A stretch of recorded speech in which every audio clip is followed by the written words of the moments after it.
Hi guys, this is Rachel with Rachel's Truth. I am in my car once again, and this is where I review and discuss different topics. Married at First Sight, season 13 we're on, and I just wanted to come on real quick and talk about Zach and Michaela. After watching the certain segments of the show from last night, I didn't get to finish, but I wanted to come on and talk about Zach and Michaela and what transpired between the both of them.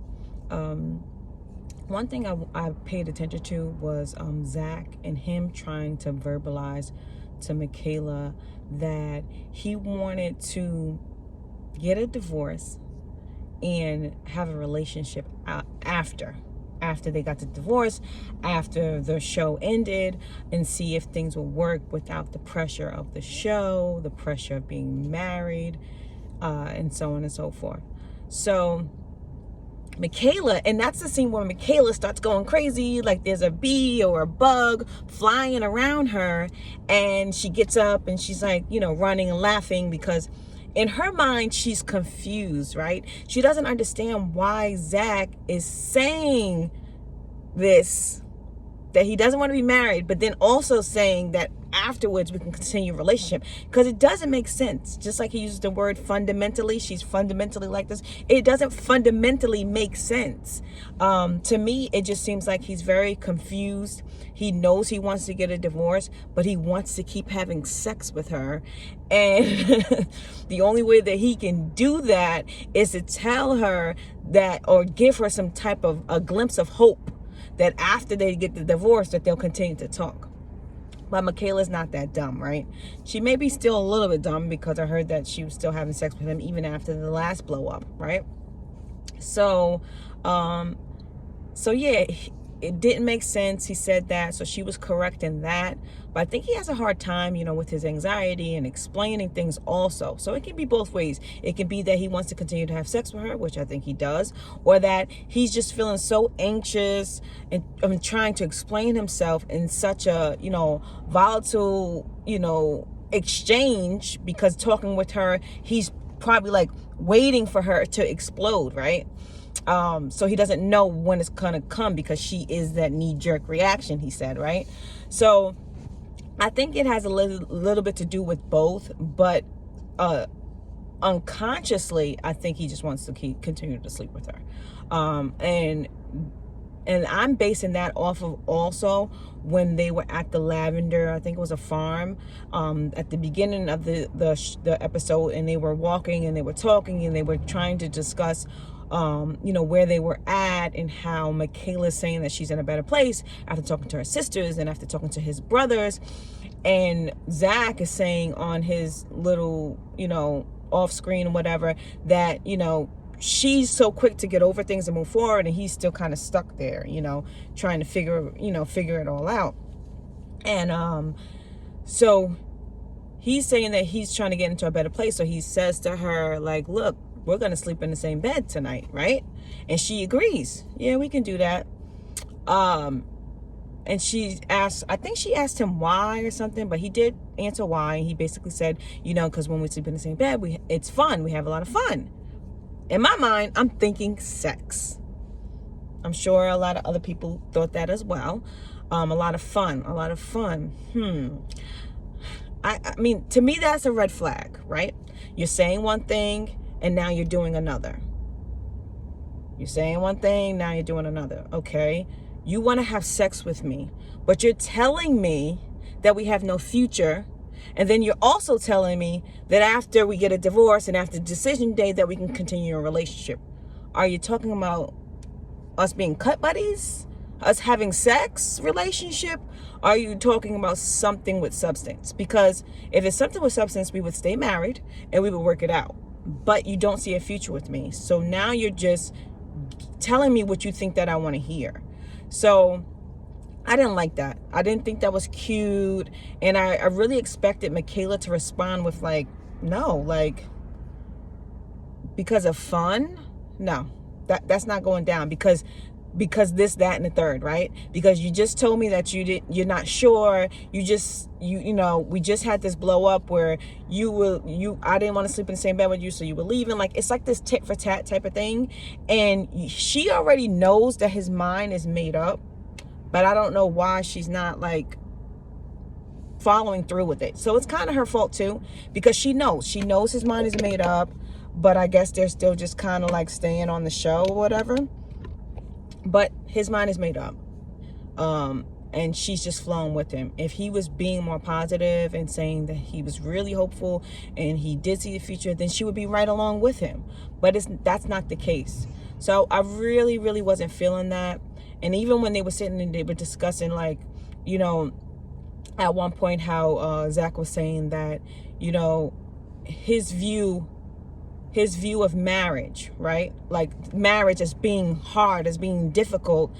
He doesn't feel that marriage, the title, is difficult. He feels that marriage with her is more than what he would have expected, right? And he's not saying, and I don't think he's saying a black female or whatever.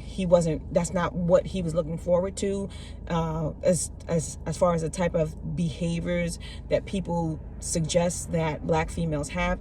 I think he's just referring to someone who has that knee-jerk reaction, who doesn't know how to control themselves, who's acting out in every situation and, not responding in a calm way, right?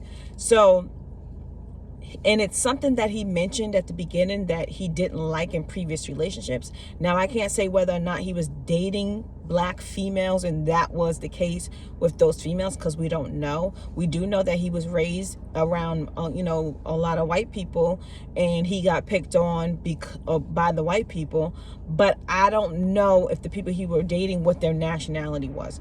Now you see that his brother married a white woman. So we really need more facts to even come to the conclusion as far as saying that he's relating those behaviors to black women. So I feel that, those type of people stress him out and, trigger his anxiety. And sometimes he doesn't really know how to explain himself. He's talking in circles. He's using different scenarios and like telling stories, anecdotes that don't even make sense, and I'm relating that to his anxiety. But, so yeah, he was saying that, marriage with her is difficult because of how she's acting. And I feel that is true in a sense, because, she has to be accountable for her behaviors, and she's the only one in control of them and how you respond to things. And he's sitting there calmly, he does cry every once in a while, and they're talking, and then she explodes. And it's just funny because even in that conversation, he mentioned, she's like, what's the problem now? We already had this conversation. Why are you responding differently? So he's saying that they had a conversation off camera and now she's responding differently. I want to say, I don't know that she's acting or trying to make a scene on TV, or if she actually sat down, thought about what Zach said, and now she's like, no, I think that doesn't make sense. What you said before doesn't make sense. I had time to think about it. They don't really know how to sit down and have a real talk where it's and explain things. Especially Michaela, she just blows up instead of explaining, like, listen, she should have just simply said, okay, it's not that I'm just blowing up out of nowhere. It's the fact that we did have this conversation, but after thinking about it, I realized that you don't make sense, and it does not make sense, and that's not something that I want to do. Period, point blank, the end. That's all she had to say. That is not something that I want to do. And just left it alone. Instead, she's going crazy and, running around. You can see the cameras on the side, and just like trying to get someone to agree with her, co-sign that, okay, he doesn't make sense. Like, do you guys hear this? He doesn't make sense, right? So, and I was agreeing with her. Even though she's a little cuckoo, I was agreeing with her because he didn't make sense. And when he was on Unfiltered, he agreed as well. Looking back, seeing that, hearing that, yeah, I was wrong. That didn't make sense, because she's still going to be who she is. And she said that. She said, I'm still going to be who I am. Like, what difference does it make? that we get a divorce and we continue to date, I'm going to be the same person. And she's correct. She is who she is. She said that he wasn't giving her time to change. She can change, but she's still doing the same behaviors. So I don't understand. But I guess she's still in the situation. She's still being triggered by him with his indecisiveness and his not even understanding why he's saying the things he's saying or wants what he wants. But it all points back to perfection. He that's what he strives for, perfection. So it's a lot of different things. It's perfection. It's not wanting that relationship with someone who's going to act the way that she's acting, which is like erratic and volatile. And, they're both argumentative. He started out with the curse word and she just ran with it. And now they're having a dialogue cussing.